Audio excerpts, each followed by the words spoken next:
aqui no estúdio da bancada Piauí, o doutor Álvaro Mota, neste dia do advogado. Doutor Álvaro, boa tarde. Boa tarde, Tony. Prazer recebê-lo. Prazer.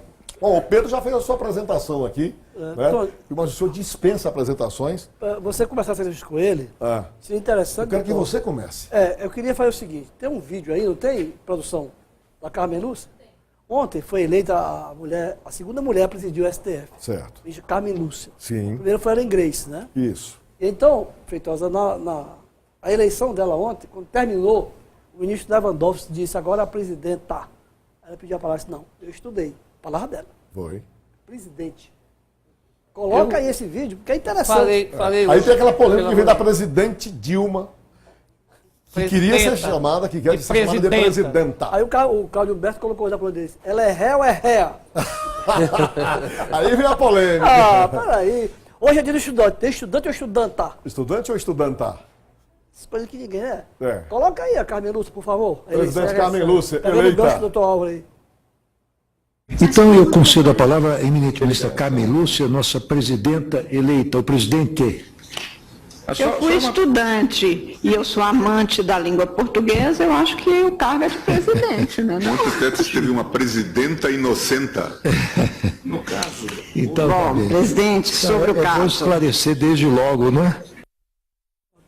Que coisa, né? Agora, interessante aí foi a interferência do Gilmar Mendes. Gilmar Mendes, sua voz, uma presidenta inocenta. Fez um... Doutor Álvaro, esse dia dos cursos jurídicos, o que nós temos a comemorar? Categoria... Dos advogados. Boa tarde. Temos muito a comemorar, né? Eu queria, em primeiro lugar, mandar o meu fraterno abraço a todas as advogadas e advogados do Piauí, enfim, a todas as operadoras do direito, aos estudantes, não é? Na verdade, o 11 de agosto, ele representa como o 7 de setembro, é o dia da independência cultural do Brasil, que numa visão de futuro, o imperador Pedro II, em 1827, determinou a instalação dos cursos jurídicos no Brasil, inicialmente em Recife, Olinda e São Paulo. Na verdade, ele preconizava que não há futuro sem educação. Na verdade, essa questão de corrupção no Brasil, essa questão da organização cultural do Brasil, começou a ser pensada lá atrás, lá 2 séculos atrás. Então, eu acho que há muito a comemorar. Os advogados são uma categoria indispensável à democracia, são indispensáveis à realização da justiça. Nós não conseguiremos avançar, transformar a nossa sociedade numa sociedade contemporânea, a nossa sociedade com melhores dias para os nossos filhos, se nós não cultivarmos a ética, se nós não cultivarmos, não lutarmos por valores que consagram o aprimoramento, e tudo isso vem da cultura, tudo isso vem exatamente do ensino. Então, por isso que há muito o que se comemorar, o momento também é um momento de reflexão. Eu sou daqueles que pensam que dia de festa é o dia para refletirmos quais rumos tomaremos, quais os caminhos seguiremos, né? Os advogados sempre tiveram presente nos momentos decisivos da história republicana brasileira, desde a época lá da era Vargas, as lutas pela redemocratização, um sem número de situações. Então, eu acho que há muito o que comemorar, é um dia de festa. Em alguns estados há até aquela questão do dia do pendura, algumas brincadeiras.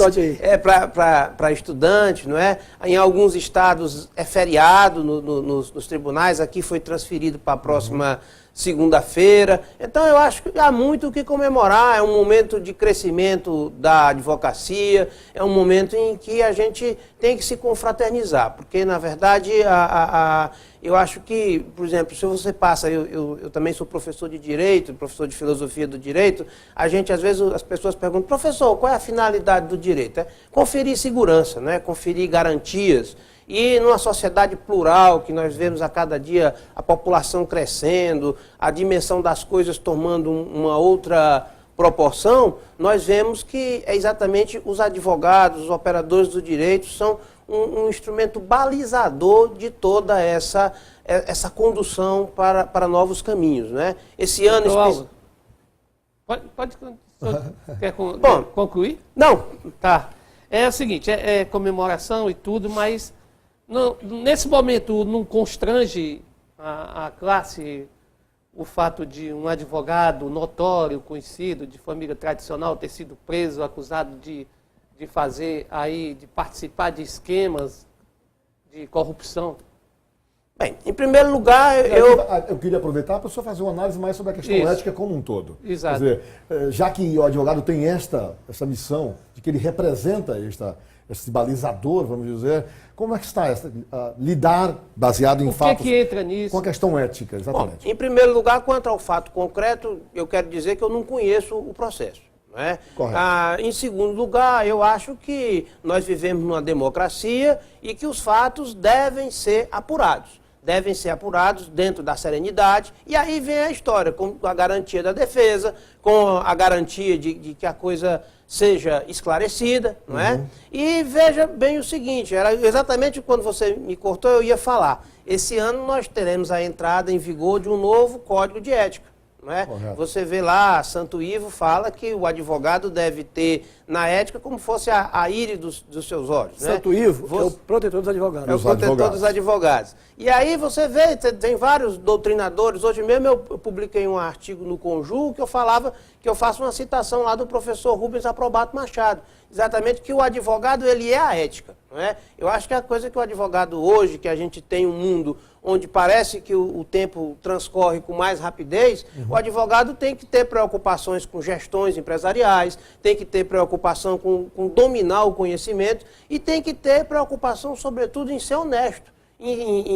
Exatamente em cultuar a ética. Ele é um espelho. Ele é um espelho para a sociedade. Verdade. Por exemplo, nós advogados, eu mesmo lá no Instituto, a gente se debate muito nessa questão da formação cultural e na questão das prerrogativas do advogado, que na verdade a prerrogativa ela não é um pedido de privilégio ao advogado. A prerrogativa ela não pertence ao advogado, ela pertence ao direito. O advogado, quando vai defender alguém, ele não está simplesmente decidindo se aquela pessoa é acusada ou não. A gente vai verificar se o crime existe, a gente vai verificar se a pena que está sendo aplicada é correta, a gente vai verificar se a forma de conduzir aquilo. Eu acho que... Eu queria aproveitar, já que estamos aqui num processo de avaliação mesmo. Já que você disse que é um dia de comemorar e de fazer reflexões.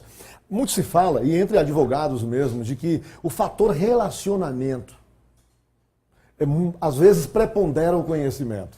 Quer dizer, se aprofunda no conhecimento, nas leis, a capacidade do advogado, mas se ele não tem relacionamento, se ele não é amigo de juízes, de desembargadores, se ele não tem lá uma sua influência, isso não serve de coisa alguma. A visão de alguns. Como é que você analisa isso, doutor Álvaro?